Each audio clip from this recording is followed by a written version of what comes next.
الشيطان الرجيم بسم الله الرحمن الرحيم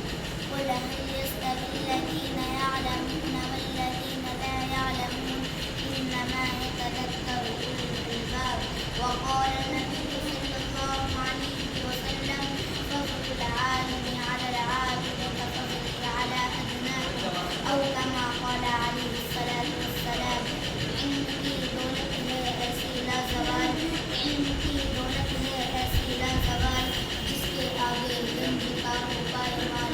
علم سے انسان پاتا ہے تمیز علم سے انسان پاتا ہے تمیز علم سے آدمی ہے ہر دل عزیز مجھ سے واقف ہے زمانہ علم میرا نام ہے مجھ سے واقف ہے زمانہ علم میرا نام ہے بخش دینا تاج و کشور میرا اپنا کام ہے میرے غیور نوجوانوں علم کا وہ عظیم مقام ہے جس کی بدولت انسان میں انسانیت آتی ہے علم ہی کی روشنی سے انسان حلال و حرام میں تمیز کرتا ہے یہاں تک کہ علم ہی کے ذریعے انسان اپنے آپ کو پہچانتا ہے اور اپنے خالق و مالک کو پہچانتا ہے علم اور جہالت میں کیا فرق ہے اللہ رب العزت اس کو بیان فرماتا ہے قل هل يستوي الذين يعلمون والذين لا يعلمون اے نبی صلی اللہ علیہ وسلم آپ فرما دیجئے کہ کیا جاننے والے اور نہ جاننے والے برابر ہو سکتے ہیں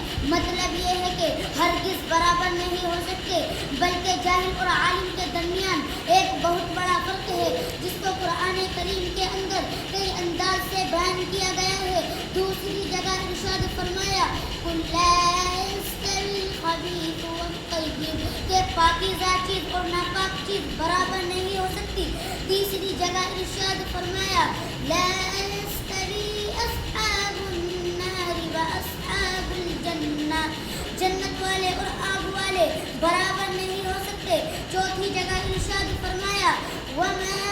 يستوي الاحياء ولا الاموات زندہ اور مردہ برابر نہیں ہوتے امام غزالی علیہ الرحمہ فرماتے ہیں ان تمام آیات میں علم طیب جنت اور حیات یہ سارے کے سارے الفاظ اللہ نے علم ہی کے لیے استعمال فرمائے ہیں اور جو ان کے مقابلے میں ہے وہ جہالت کے لیے ہے سامعین اکرام یہ دنیا دار الاسباب ہے جہاں پر عزت ملنے کا کوئی نہ کوئی سبب ہوتا ہے یہاں تک کہ انبیاء علیہ السلام کو بھی اللہ نے بلند کرنے کے لیے کچھ امتیازی علوم عطا فرمائے جو بظاہر ان کی بلندی کا سبب بنے اگر اللہ نے حضرت آدم کو یہ بلندی عطا فرمائی کہ فرشتوں کو حکم دیا کہ وہ آدم کے تخت کو اٹھا کر سارے جہاں میں پھرے تاکہ آدم علیہ السلام کا بزرگ ہونا سب کو معلوم ہو جائے اور اسی پر بس نہیں بلکہ فرشتوں کو یہ بھی حکم دیا کہ وہ آدم کو سجدہ کرے تو اس کا کچھ سبب بھی ہوگا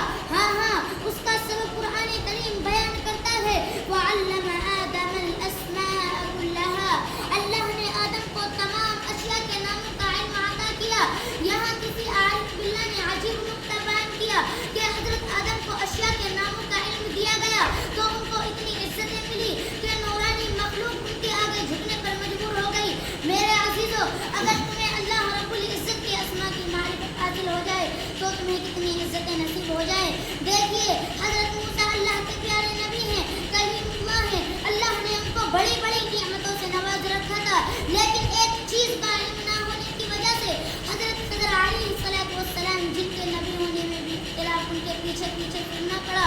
حضرت یوسف علیہ السلام کے حالات کو پڑھنے سے معلوم ہوتا ہے کہ ان کے حضور نے ان کو قید خانے میں ڈلوا دیا اور ان کے علم نے ان کو شاہی تخت پر بٹھا دیا اور مصر کے خزانوں کا مالک بنا دیا حضرت سلیمان علیہ السلام کو دیکھ لیجئے اللہ نے ان کو دنیا کی بھی بادشاہت دی اور دین کی بھی